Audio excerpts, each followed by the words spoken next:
Paul Erickson, Bishop of the Greater Milwaukee Synod. You may recall that at our 2019 Synod Assembly, we adopted a statement of vision, mission, values, and practices, in which we stated that our shared mission is to follow Jesus, form communities, love all. We also decided to launch a 3-year mission appeal, seeking to organize financial resources to live into our common commitments.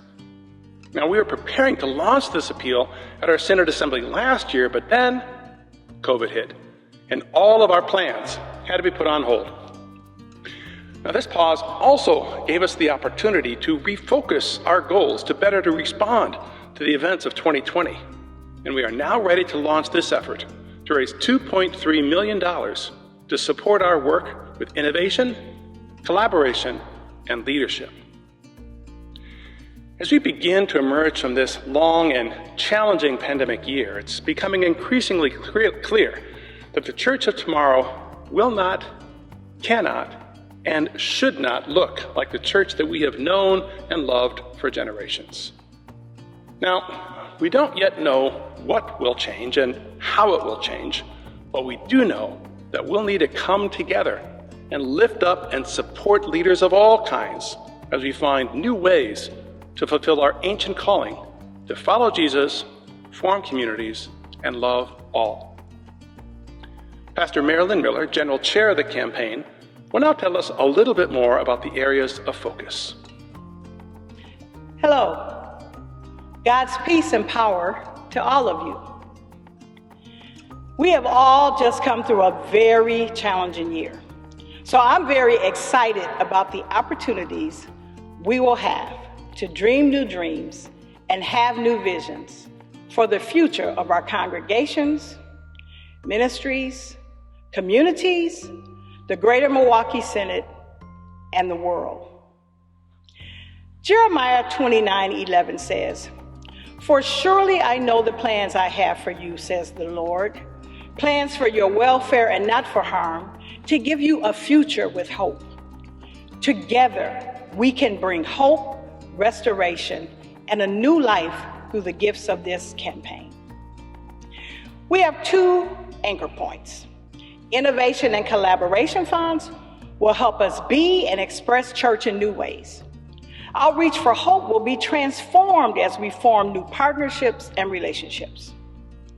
Our leadership investment funds will help us work for racial justice, raise up new leaders through and sustain campus ministry, and diversify the pool and support of rostered leaders.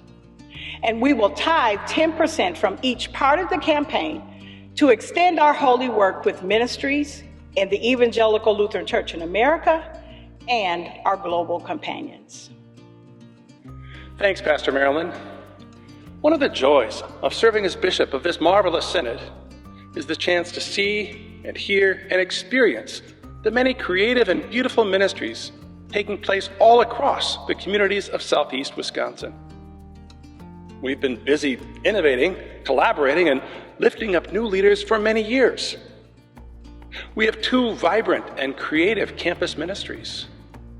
We have 3 new ministries, forming in a prison, in a brew pub, and in a garden. We provide leadership for the whole ELCA in anti-racism training and education.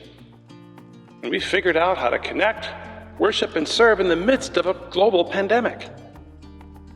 See, innovation is not about developing some flashy new program that will save the church and change the world. It's about having the courage to take some risks, experiment, try something new. Some of you may recall the animated TV series, The Magic School Bus, in which the science teacher, Ms. Frizzle, would invite her students onto the bus for amazing adventures. And as they boarded the bus, she would often shout out these marvelous words of advice. Take chances, get messy, make mistakes. That's the spirit of innovation that I hope will become commonplace across this synod as we try to follow the Spirit and become the church that God is calling us to become. So we have both made our commitments, and all of the steering team and the Synod Council have made commitments. And we have received a gift of over $100,000 already. Our ultimate goal of this appeal is that every Greater Milwaukee Synod member has the opportunity to hear the story about this campaign and make a decision if they would like to make a gift or not.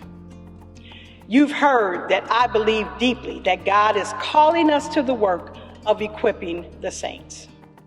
Now I'd like to invite you to partner with all of us in this important effort.